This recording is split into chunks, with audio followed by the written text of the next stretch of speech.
And so what do you say to the people in the crowd that either just experienced or are facing imminent destruction by their locals in these situations, or are just simply trying to come above board with their locals? And this is two different, entirely different scenarios, but I'm hoping that you can approach both of how do you come out of the shadows, so to speak, when you're trying to be fully transparent? How do you make that transition? Sure. So one part of it is kind of what Nicole talked about, is making sure that you have all your proper stuff, paperwork in place. That's part of it. The second part of it is don't give them any excuses for things that you need. If you're a cultivation facility, of course, don't give them any reason for having for code violations. Make sure that you're not doing anything inappropriately. And most importantly, I think, is accountability of your employees. Because sometimes it's not about you, it's about what your employees do to get you in trouble. And I pointed this out the other day, is when we had the stakeholders meeting for the track and trace system, is someone says, well, we don't need a track and trace system because we're doing fine. Well, it's not necessarily all about the operators or the owners that are trying to do everything they can, but it's the people that are underneath you that may not be helping you. And so it only takes one bad situation to cause a problem. And in some cases, that's what's happening when you have people that are being raided. It's because maybe the bad apples that are underneath the operators or the owners. So, one, the track and trace will help us kind of improve some of those situations, both accountability for employees, but also make it a more confidence level for the people at the local and state level that we're doing a good job of regulating you, and then there will be less problems as we move forward. We're still dealing with the old school still. Hopefully, as we get into the regulation process, that'll be slowly going away. The Cole memo was deliberately crafted to give guidance to states, and we took a strong note of it when we were passing the MRSA.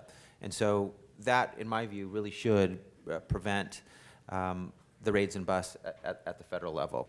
Is there something that we can do legislatively to audit the behavior of these localities, either through public safety, because we're wasting resources that could be better spent? Is there a way to really call to task these cities or counties that are intentionally subverting the medical marijuana laws as they currently stand? A key fundamental tenet of MRSA was the dual licensing structure, that there would be a state licensing component and there would be a local licensing component. And the local approach could be a ban. Mm-hmm. But if there is a set of local regulations and a actor in the medical cannabis industry is complying with both local and with state, they're allowed to function. And operate. Really, 2018, 2 more years? Is there that much daylight between now and then, or do we think it might happen a little quicker? As far as rule promulgation, what's that next step with rule promulgation? Who's doing it and how fast? Short answer. I mean, we just had a hearing in January where we asked the 3 departments that are involved, Food and Ag, Public Health, and Consumer Affairs, to give a report on where they are, and they're moving rapidly. They knew this was coming.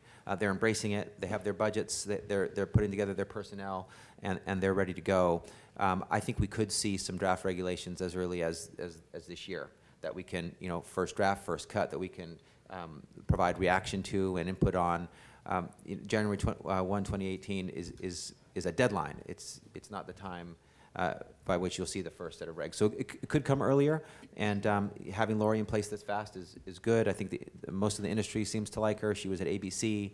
I think some law enforcement folks like her as well, so she's an interesting choice that potentially has support from different stakeholders. So I think we could see something as early as this year. Congratulations to California for finally treating cannabis as a commodity rather than contraband. And so thank you, Rob, David, Nicole. Thank you, ICBC audience.